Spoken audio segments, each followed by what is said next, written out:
2026 ICC T20 world কাপের 22শে ফেব্রুয়ারি একটি খারাপ দিন এবং একটি খারাপ সময় আমাদের মতো ভারতীয় ক্রিকেট প্রেমীদের।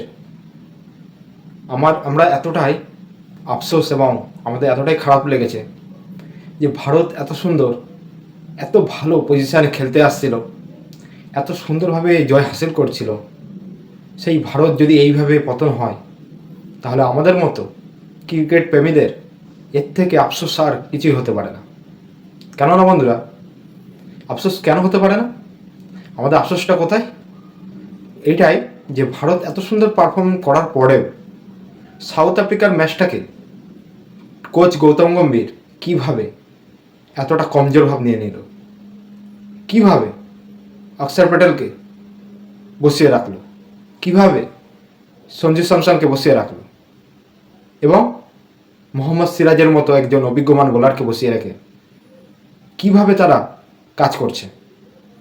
2024 আইসিসি টি20 ওয়ার্ল্ড কাপের তখনও মোহাম্মদ সিরাজ, আর্শদীপ সিং, জাসপ্রীত বুমরা তারা ভালো পারফরমেন্স করেছিল এবং আরও দুর্দান্ত পারফরমেন্স করেছিল অক্ষর প্যাটেল।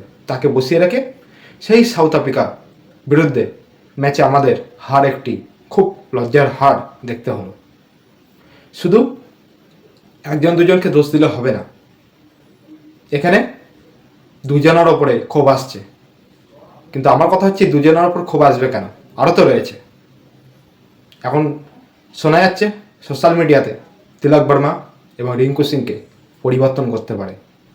তার জায়গায় কারা আসতে পারে সেটা নিয়ে আলোচনা করবো। তার আগে একটি কথা বলে নিই, আমাদের প্রাক্তন কোচ এবং বর্তমান কোচ, যে দুইটি কোচ আছে, আগে রাহুল দ্রাবিড় ছিল, এখন গৌতম গম্ভীর।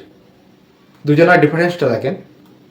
রাহুল দ্রাবিড় তিনি একজন অভিজ্ঞমান প্লেয়ার এবং সেন্সিটিভ প্লেয়ার।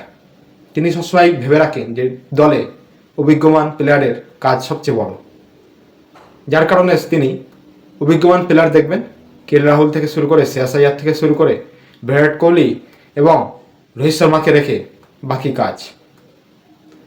ঠিক এখন তার উল্টো হচ্ছে।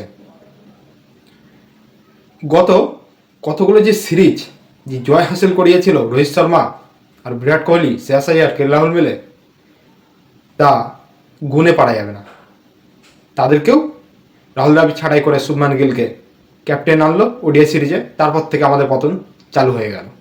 তারা নিজের মতো বাছাই করা ইচ্ছা মতো প্লেয়ার নিয়ে খেলতে লাগলো। ফলে আগে যে টেস্টের ম্যাচে আমরা যাবো একটা ভালো পজিশান ছিল, এখন টেস্টের ম্যাচে পজিশান দেখেন নিম্নতলে, আমাদের পজিশান নিম্নতলে। যারা যোগ্য প্লেয়ার তাদেরকে কোনোভাবেই চান্স দেয় না। এখন আইপিএল যারা খেলে, যারা একটু ভালো রান করবে কয়েকদিনের জন্য, তাদেরকে কোচ গৌতম গম্ভীর বেছে তাদেরকে চান্স দিচ্ছে। যার কারণে আমাদের টিমের খুব শীঘ্রই দেখবেন, যদি এই মনে করেন এই যে ওয়ার্ল্ড কাপটা যদি ভারত যদি হারে, আমার মনে হয় না কোচ গৌতম গম্ভীরকে ভারতের কোচ রাখবে। তাকে ছাড়াই করতে 10টা সেকেন্ডও লাগবে না। এবং রাহুল দ্রাবিড় কি আসবে তার জায়গায়?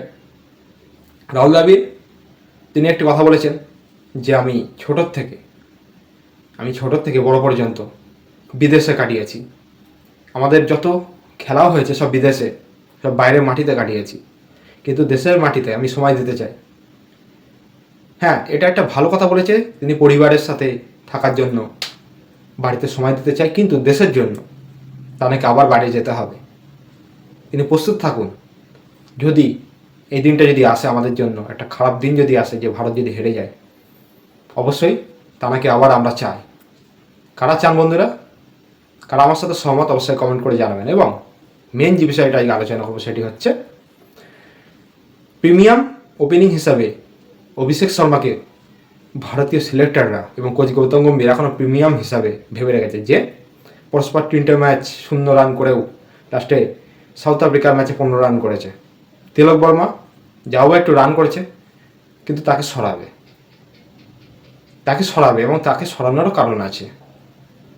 কারণ রাইট হ্যান্ডেড লেফট হ্যান্ডেড ব্যাটসম্যানের এটা কমিউনিকেশান আছে, করতে হবে। এটা না করলে কি হবে, আপনারা একটা জিনিস খেয়াল করেছেন, প্রত্যেকটা টিম যখন বোলিংয়ে আসছে প্রথমেই তারা অফ সুইং বল করছে এবং উইকেট হাসিল করছে। তার জন্য রাইট অ্যান্ড লেফট দুটোরই ব্যাটসম্যান চাই আমাদের টিমে। কেমনটা হতে চলেছে, হয়তো ওপেনিংয়ে সঞ্জু স্যামসন এবং অভিষেক শর্মা ব্যাট করবে এবং 3 নম্বরে ঈশান কিষান। আর হ্যাঁ, ওয়াশিংটন সুন্দর যে চেঞ্জ হবে এমন কোনো একটা পরিকল্পনা শোনা যায়নি। চেঞ্জ যদি হয়তো রিঙ্কু সিংকে হয়তো চেঞ্জ করে সেখানে অক্ষর প্যাটেলকে সেখানে আনবে, এমন একটি কথা উঠে আসছে।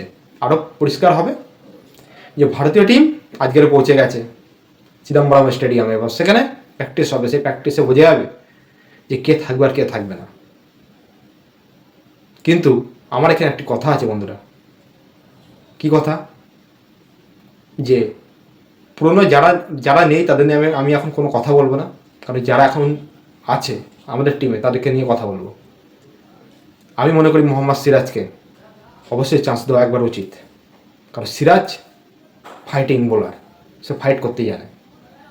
মোহাম্মদ শামিকে তো বসিয়ে তার কেরিয়ারকে গোষ্ঠীর পিন্ডি চটকে দিল গৌতম গম্ভীর এবং আগারকার। আমরা কেউ চাই না যে মোহাম্মদ সিরাজের মতো একজন অভিজ্ঞমান বোলারকে বসিয়ে এই ভুল করুক। আর্শদীপ সিং উইকেট নিচ্ছে ভালো, কিন্তু রান খেয়ে যাচ্ছে। তো মোহাম্মদ সিরাজকে ইমিডিয়েট চান্স দেওয়া উচিত আমি মনে করি। আর বন্ধুরা, ভারতের প্লেইং 11 কেমন হতে চলেছে সেটি নিয়ে আমি আলোচনা করব। তার আগে আমার মেন যে কথাটা সেটি হলো, আপনারা সাপোর্ট দেন আমার চ্যানেলকে, হ্যাঁ, এবং নতুন নতুন আরও সুন্দর ভিডিও আনবো অবশ্যই। আমার চ্যানেলকে অবশ্যই আপনারা যদি সাপোর্ট না দেন আমি সামনে এগোতে পারবো না। তো অবশ্যই দেরি না করে আমার চ্যানেলকে সাবস্ক্রাইব করবেন এবং দেখা হবে পরের ভিডিওতে।